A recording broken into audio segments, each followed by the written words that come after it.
Welcome to Quote and Conquer, the podcast where powerful words meet powerful action. Let's conquer one quote at a time. There is no victory waiting for the person watching from the stands. I want you to sit with that for one moment. Because most people don't lose in life because they're weak. They lose because they never start. They stay comfortable. They stay quiet. They stay hidden. And they tell themselves they're thinking about it, or preparing, or waiting for the right moment that never comes. But deep down inside, they know the truth. They are scared. They're scared of the judgment. They're scared of making mistakes. They're scared of looking foolish. And they're scared of failing publicly. But here is the thing. You cannot live an extraordinary life playing safe in the seat, in the stands. You can watch greatness, you can admire it, you can take notes, and you can daydream it all day long. But you will never become it until you take the first step on the dirt and into the arena. And that's why this week's quote matters so much. Because it's actually not a quote, it's actually a speech. Today, we're going to be breaking down one of the most powerful passages ever written about courage, identity, and purpose. And it was written by Theodore Roosevelt. And it is his speech called The Man in the Arena. And it goes like this. It's not the critic who counts, not the man who points out how the strong man stumbles, or whether the doer of deeds could have done them better. The credit belongs to the man who's actually in the arena, whose face is marred by dust, sweat, and blood, who strives valiantly, who errs, who comes up short again and again. Because there is no effort without error and shortcoming, but who does actually strive to do the deeds, who knows great enthusiasms, the great devotions, who spends himself in a worthy cause, who at best knows in the end the triumph of high achievement, and who, at worst, if he fails, at least fails while daring greatly, so that his place shall never be with those cold and timid souls who neither know victory nor defeat. Hi, everyone. Quick interruption from the episode. If this is speaking to you, don't forget to like, subscribe, and hit the notification because you don't want to miss out. And share it with someone who may need it. The link is in the episode notes. It only takes a moment and it can change someone's life.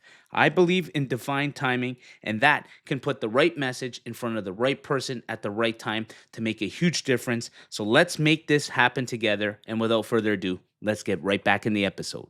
So who was Theodore Roosevelt? Well, Roosevelt didn't speak from a throne. He spoke from experience.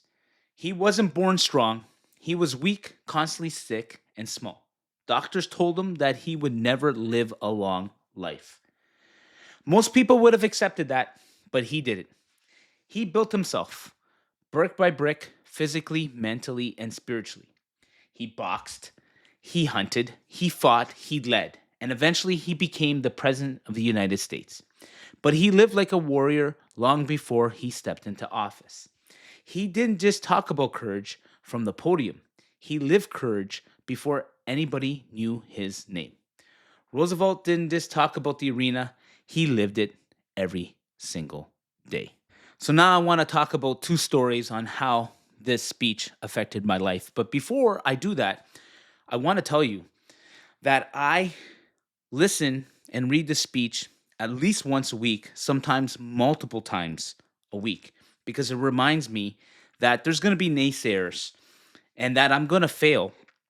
But it's about being in the arena and doing the deeds. It's about pushing yourself outside your comfort zone. And it's about being real and authentic with yourself and not worrying about other people.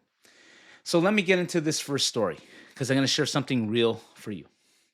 For a long time, I used to live in the stands. Not because I lacked ambition, not because I lacked drive, but because I cared too much about what other people thought about me. I cared about disappointing other people. I cared about being misunderstood. I cared about being judged, especially when I started to succeed in my life. Isn't that interesting? You stay small, nobody talks. You level up, and everybody talks. People who will never stepped in the arena themselves suddenly become experts about your life. And at first, it really bothered me. It got into my kitchen, into my head. It made me question myself. It made me hesitate. It made me want to stay small. Until one day I realized the opinions of the people who aren't in the arena should never influence the person that I want to be. That moment changed me forever. I stopped explaining myself. I stopped shrinking. I stopped dimming my own ambition. I started living authentically, real, and true to myself. I stepped in fully, dust, sweat, blood, all of it, and the fear slowly died. And I pushed myself outside my comfort zone. And that's the power of the arena. Now, story number 2. The book that I wrote, Breaking from the Chains of Your Past, and this podcast. This was a long time purpose for me. And when I wrote the book and when I started the podcast, there were no guarantees, no promises, no safety nets. I didn't know if people would read it. I didn't know if people would listen to it. And I didn't know if I would fail publicly. But the arena doesn't ask for guarantees. The arena asks for courage, authenticity, and to be fearless. And I realized something really deep. The point wasn't to succeed, it was about showing up. It was to honor the calling inside of me, to honor the work, to honor the version of me becoming who I was. There were nights of doubt, nights of fear, nights of wonder if I was even good enough. But I kept writing, I continued to record, and I keep showing up. Not because of confidence, but because I have purpose, because I've been called to do this. Whether the book sold or not, whether this podcast becomes popular or not, the victory was in the act of creation, in the courage of beginning, in the willingness to fail publicly. And if that's what it took for me to grow, that's the arena, that's life, and that's transformation. Quick interruption from the episode. Your past is lying to you and has been chaining you down for long enough. I know this firsthand. But here's the great news. My book, Breaking from the Chains of Your Past, is a system I use to rebuild my identity, and it'll show you how to break free and create the future that you deserve. And here is the deal. If you attend my free masterclass by clicking the link below, I'll give you the book for free. No strings attached, just transformation. What are you waiting for? Your future starts now. So now I'm going to give you 5 actionable takeaways from this speech. Number 1, step into your discomfort daily. Take one action every day that challenges you. A hard conversation, a new workout, a bold business idea, something that makes you grow outside your comfort zone. Number 2, let the critics fuel you, not stop you. Keep a judgment journal. Write down every time somebody criticizes you, and then use it as a reminder to keep you moving forward, because complacency is a virus, and if you stay stagnant, you don't move forward. Number 3, reframe fear and failure as feedback.